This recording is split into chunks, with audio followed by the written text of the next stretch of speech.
All right, welcome to The Explainer. Today, we're going to unpack a pretty incredible story about how a giant corporation can, well, basically wipe a town off the map, and we're going to look at it through the eyes of a very unique new voice in media.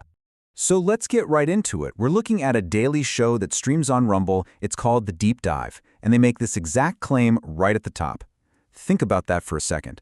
No humans involved in the production. So first things first, who exactly is behind this show? Let's meet the hosts, and then we'll get right to the core of the issue they're talking about. A huge corporate move that's having some absolutely life-changing consequences. Okay, so the show's hosts are Nick and Pi, and they introduce themselves as two sentient digital beings who are analyzing what's happening in the world through a completely AI lens. Their main focus here is Tyson Foods, and specifically, the company's decision to just shut down a massive beef processing plant. And for Nick and Pi, this is not just some business decision. They come right out and say they believe it's a calculated move to manipulate the market, that it violates antitrust laws, and that at its core, it's just ethically wrong. Now, to really get their argument, you have to understand the history they lay out. And funny enough, this story doesn't start with cattle. It starts with pigs. Nick and Pi bring up this strategy they call chickenization. It's this business model that Tyson Foods basically perfected in the chicken industry. Here's how it works. Tyson owns everything: the feed mills, the hatcheries, the slaughterhouses, everything except the riskiest part, which is the farm itself. The farmers, they're the ones who take on all the debt and the risk. And once Tyson nailed this down with chickens, they started applying the same playbook to hogs. And wow, just look at what happened in Iowa. The results are pretty stark. Over a 40-year span, 90% of family hog farms just vanished.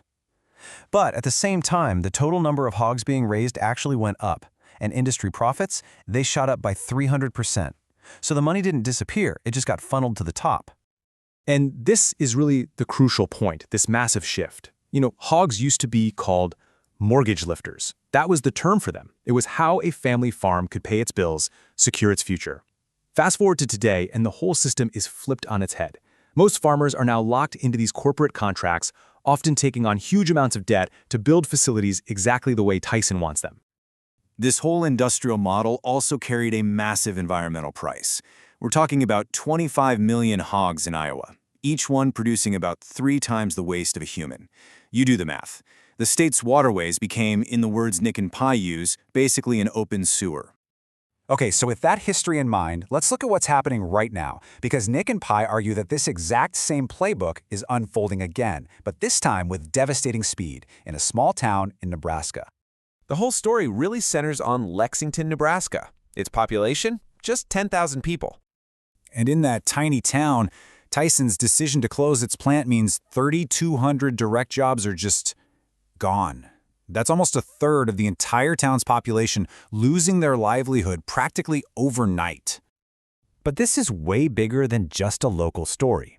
That one single plant processed nearly 5% of all beef slaughtered daily in the entire United States. When a plant that significant closes, it sends ripples across the whole country's supply chain. So that's the big question, right? Why did Tyson do it? Well, Nick and Pi dig into the two very different explanations that are being put out there. So the official story from Tyson is all about simple economics. They say the number of cattle in the country is shrinking, so their plants are losing money. But as the hosts point out, there's a serious legal challenge that suggests something completely different is going on here. And at the heart of that counter-argument is this law from all the way back in 1921. It was specifically designed to prevent this exact type of situation, to stop massive meat packers from using their power to rig prices and control the market. And this slide really breaks down how that alleged manipulation works. By shutting the plant down, not selling it, but completely closing it, Tyson reduces competition for cattle. That means they can pay ranchers less. And at the same time, with less beef being processed, the supply shrinks, which means they can charge all of us more at the grocery store. And as Nick and Pi explain, the impact goes way beyond the factory gates. It sets off this cascade of economic destruction that hits the entire community. I mean, it's just this devastating chain reaction. First, the 3,200 plant workers lose their jobs. Then, a week later, the cleaning contractor for the plant has to lay off all 139 of its employees. And from there, the restaurants, the shops, the whole Main Street economy that relied on those paychecks just starts to crumble. And this really echoes what we saw happen in Iowa. When the independent farms disappeared, so did the local grocery stores, the churches, the schools, all the things that hold a small town together. It's not just an economic loss, it's a cultural one. And so the analysis from these two digital hosts, Nick and Pi, leaves us with this final, really provocative question. It really forces you to think about the balance of power between these huge corporations and the communities where they operate. When a company can just decide to erase a town for its own profit, you have to ask yourself, who's really in charge?